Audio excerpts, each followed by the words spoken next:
చెప్పిన కొడతామా?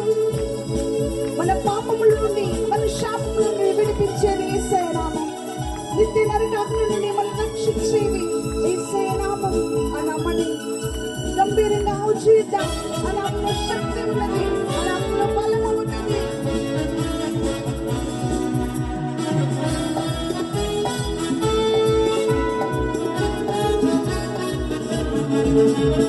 పాపముల నుండి విడిపించును యేసుని నామము.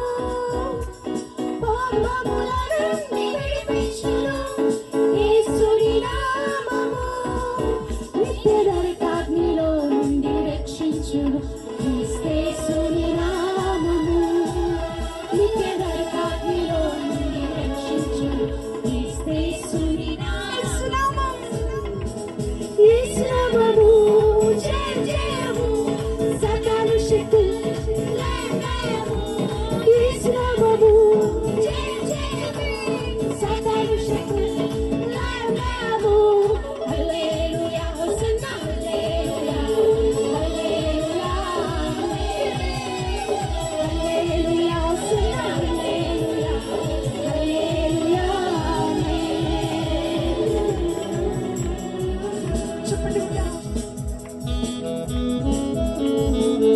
సాతానుపై అధికారం ఇచ్చేది యేసయ్య నామం.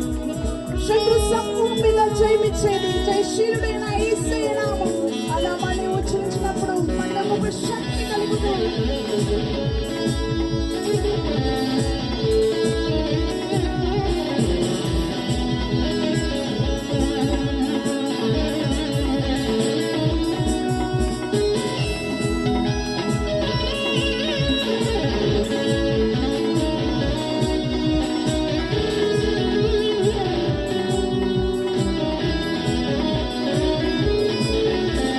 సాతానుపై అధికారం ఇచ్చెను శక్తి కలిగిన యేసు నామము. సాతానుపై అధికారం ఇచ్చెను శక్తి కలిగిన యేసు నామము. శత్రు సమూహముపై జయమిచ్చెను జయశీలుడైన యేసు నామము.